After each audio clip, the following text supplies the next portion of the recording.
everyone, welcome back to my channel, and if you're new here, welcome to my channel. My name is Stephanie, aka Diamond Steph, and today I thought that we would do a diamond paint with me and true crime story, or whatever it is you're working on, whether it be diamond painting, sewing, coloring, whatever makes you relax. Just grab it and let's sit down and discuss this story of a woman by the name of Diane Downs that I found. I looked her up on Wikipedia and I found an article on her, and I thought I'd just read it off and we could kind of talk about it. Elizabeth Diane Frederickson Downs, born August 7th, 1955, is an American woman who was convicted of the murder of her daughter and the attempted murder of her other two children in May in 1983. Following the crime, she told police a man had attempted to carjack her and shot the children. She was convicted in 1984 and sentenced to life in prison plus 50 years. Downs briefly escaped in 1987 and was recaptured. What? She escaped, okay. And they recaptured her. She is the subject of a book by Anne Rule and a made-for-TV movie based upon it, both called Small Sacrifices. Have any of y'all ever watched that movie or read that book? I haven't. I'd like to find it and read it. Wonder where you could find one. Maybe, okay, I probably have to just look it up. I'm sure I could find it online somewhere. So she was denied parole in December of 2008 and again in December of 2010. She is eligible to try again in 2020 at the age of 65. So sometime this year, or she's already come up for parole or going to be coming up for parole again, apparently, which I think is crazy. I do not think that if you have killed somebody, especially murdered your children or tried to murder your children and killed some, that you should definitely not even come up for parole. I do not believe that it is possible to rehabilitate a woman who would kill her kids because, I mean, if it was an accident or something like that, yeah, maybe. And I may be the only one who feels like this, and that's fine because I don't judge anybody for how they feel about things, but I don't think she should ever see the light of day again. I don't think she should be up for parole. I don't think that they should set people like that a bond, in my opinion. I mean, because to kill your own children, it takes a cruel or a crazy person to do something of that nature. I mean, don't y'all agree? I mean, if you kill your own kids, you could do anything. All right. Let's see. Excuse me. It says early life. Diane Downs was born in Phoenix, Arizona on August 7th, 1955 to the parents of Wesley Lyndon and Wilda Dean Frederickson. She has testified that her father sexually abused her when she was 12 years old. Diane graduated from Moon Valley High School in Phoenix, where she met her husband, Steve Downs. After high school, she enrolled at Pacific Coast Baptist Bible College in Orange, California, but was expelled after only 1 year for promiscuous behavior and soon returned to her parents' home in Arizona. Okay, let's unpack that a little bit. Okay, so she said her father sexually abused her. So if you're in college, you're an adult now. Like, I mean, you're probably 18 or older if you're in college, and granted, you might not have a home and stuff like that yet, but are you going to go back to the home and stay with your father who molested you, if that's true? And I'm not saying it's not. I mean, I'm just trying to think out loud, if you will. I can't imagine that. I don't know. But, it does explain some of her behavior, not the killing part, but some of her promiscuous behavior, I guess, could cause her to act out in that way, possibly. Alright, it says on November 13th, 1973, Diane married Steve Downs after running away from home. Their first child, Christy Ann, was born in 1974.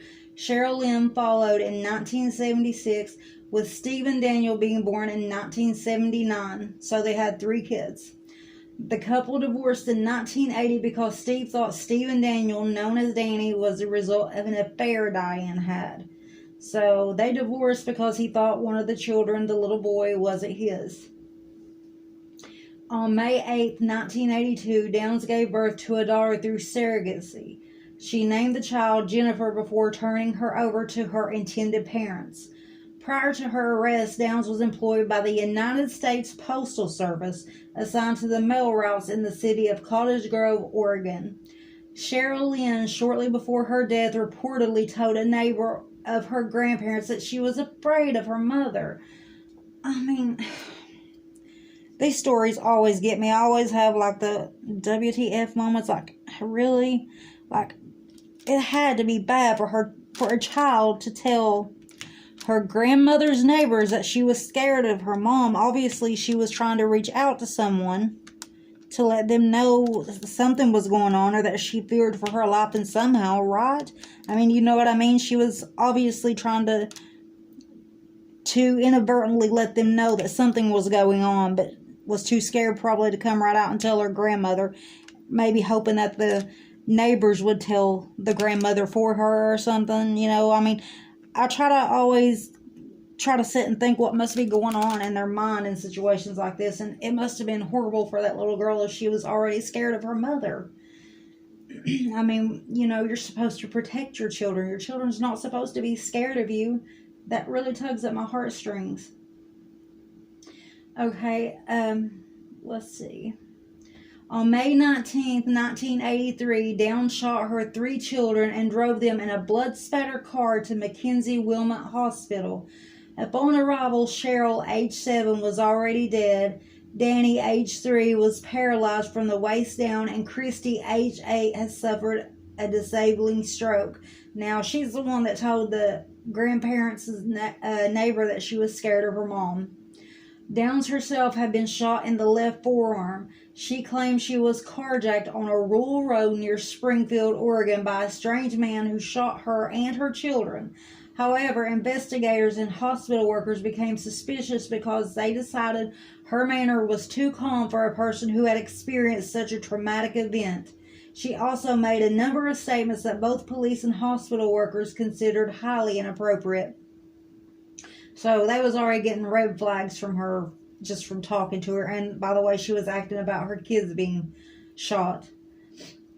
Suspicions heightened when Downs, upon arrival at the hospital to visit her children, phoned Robert Knickerbocker, a married man and former co-worker in Arizona with whom she had been having an extramarital affair.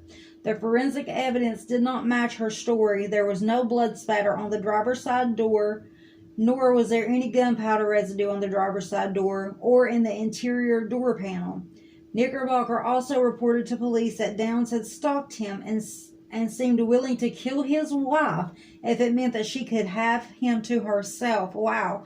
So she is truly unstable. I mean, if you shoot your kids and go far enough to shoot yourself, and to let a man that you're seeing, not your husband, mind you, but a man that you're having an affair with, let him know that you'll kill his wife if it means you can be with him, I think it's safe to say that she is just a little bit unstable.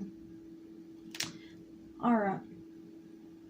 Let's see. Where am I at? I lost my place here. Okay. Downs did not disclose to police that she owned a .22 caliber handgun. Both Steve Downs, which is her husband, ex-husband, and Knickerbocker informed them that she did. Investigators later discovered Downs bought this handgun in Arizona. While they were unable to find the actual weapon, they found unfired casings in her home with extractor markings from the murder weapon. Most damaging witnesses saw her car being driven very slowly toward the hospital at an estimated speed of 5 to 7 miles per hour, contradicting her claim that she drove to the hospital at high speed after shooting. Based on this and additional evidence, Downs was arrested on February 28, 1984, 9 months after the shooting, and charged with 1 count of murder and 2 counts of attempted murder and criminal assault. So, she was claiming that she drove like high speeds to get her kids there, to make sure, to get them help that they needed, because someone had hijacked their car and shot her and shot all of her kids. So she claimed that, I guess, somehow she broke free from him, or got him out of the car, and was trying to get her kids to the hospital to be seen, to get them help. Prosecutors argue that Downs shot her children to be free of them so she could continue her affair with Knickerbocker, as she claimed that he let it be known that he did not want children in his life. That reminds me of the Susan Smith case, that she killed her kids because her boyfriend didn't want any children. So sad. Much of the case against her rested on the testimony of her surviving daughter, Christy, who, once she recovered her ability to speak, described how her mother shot all 3 children while parked at the side of the road and then shot herself in the arm. Can you imagine having to testify against your mom and knowing that your mom was the one that tried to kill you and killed your sister and tried to kill your brother? Christy was 8 years old at the time of the murder and 9 years old at the time of the trial. Now, 9 years old and on trial and having to testify against your mom. Can you imagine the traumaticness of those events? I can't imagine being able to even really, truly lead a normal life with all that looming over you and your brother being paralyzed forever, and your sister being dead. That would be horrible. Downs was convicted on all charges on June 17, 1984, and sentenced to life in prison plus 50 years. She was required to serve 25 years being considered for parole. Psychiatrists diagnosed her with narcissistic, histrionic, and antisocial personality disorders. Most of her sentences to be served consecutively. That means back to back. The judge made it clear that he did not intend for Downs to ever be free again, which is what should happen. She should not even be able to come up for parole, in my opinion. Shouldn't have been no bond set, which I don't think it really said if there was. Downs' 2 surviving children eventually went to live with the lead prosecutor of the case, Fred Hughey. He and his wife, Joanne, adopted them in 1986 prior to her arrest. Aw. That's really cool. You don't ever really hear of that happening, but that's really nice that they took it upon themselves to take them in and give them good homes. Downs became pregnant with her 5th child and gave birth to a girl who she named Amy Elizabeth a month after her 1984 trial. 10 days before Downs' sentencing, Amy was seized by the state of Oregon and adopted by Chris and Jackie Babcock, who named her Rebecca as an adult. Rebecca appeared on the Oprah Winfrey Show and the ABC's 2020 discussing how she feels about her biological mother. She wrote to Downs in her younger years and has stated that she regrets it regarding her mother as a monster. Downs was incarcerated at the Oregon Women's Correctional Center in Salem. She escaped in July 1987 and was recaptured just a few blocks from the prison on July 21st. She received an additional 5-year sentence for the escape and her recapture. Downs was transferred to the New Jersey Department of Corrections Clinton Correctional Facility for Women after heavy lobbying from Hughey, which is the prosecutor that now has adopted her children. The Salem prison was located 66 miles from Hughey's home in Springfield. During her 10 days of freedom, Hughey had feared that Downs would attempt to travel to their homes in hopes of contacting Christy and Danny, despite significant security upgrades at the women's facility after her escape. State officials accepted Hughey's argument, and the risk of harm to Christy and Danny in the event of another escape was too great for Downs to remain incarcerated in Oregon. Can you imagine? He must have been in fear, for those children again if she got out and made it to his house. And I can't say I blame him. It would terrify me as well. And probably the children was terrified too.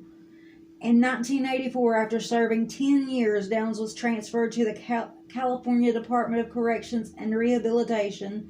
While in prison, she has earned an associate's degree in general studies.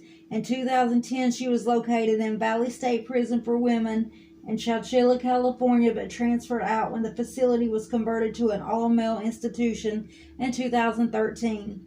Author Anne Rule wrote the book Small Sacrifices in 1987, detailing Downs' life and murder trial. The book documents accounts by friends, acquaintances, neighbors, and her surviving daughter, Christy, who questioned the quality of her parenting. A made-for-TV, also titled Small Sacrifices, starring Farrah Fawcett as Downs, aired on ABC in 1989. I definitely need to see if I can find that movie. Downs' sentence meant she could not be considered for parole in 2009. Under Oregon law at the time, as a dangerous offender, Downs would have been eligible for a parole hearing every 2 years until she is released or dies in prison. In her first application for parole in 2008, Downs reaffirmed her innocence over the years. She said, "I have told you and the rest of the world that a man shot me and my children. I have never changed my story." Her first parole hearing was on December 9, 2008. Lane County District Attorney Douglas Harkless wrote to the parole board, "Downs continues to fail to demonstrate any insight into her criminal behavior. Even after her conviction, she continues to fabricate new versions or events under which the crimes occurred." He also wrote that she alternately refers to her assailants as a bushy-haired stranger, two men wearing ski masks, or drug dealers and corrupt law enforcement officials. Downs participated in the hearing from Valley State Prison for Women. She was not permitted a statement but answered questions from the parole board. After 3 hours of interviews and 30 minutes of deliberation, she was denied parole. Downs faced her second parole hearing on December 10, 2010. She was denied parole, and under a new law will not be eligible for parole for another 10 years. She will have to wait to apply for parole in 2020, and she will be 65 years old. So sometime this year, as I stated, she's going to come up for parole, and I can't imagine them ever letting her out, even though she's going to be 65. I just don't see them letting her out. I don't even think she should come up for parole. I mean, that crime is just the worst of the kind, you know. I mean, how could you take your children's life, especially over a man because a man doesn't want children? I mean, that's crazy, because my children and grandchildren would come over any and everything, but I guess not all women feel that way. But anyhow, you guys, that is going to wrap up this true crime session. I hope you guys enjoyed it, and let me know what you think about this story. Let me know if you like the true crime stories, or if there's a true crime story you would like me to talk about. You guys let me know. And if you haven't subscribed to my channel, please consider doing so. And until next time, guys, take care. Bye-bye.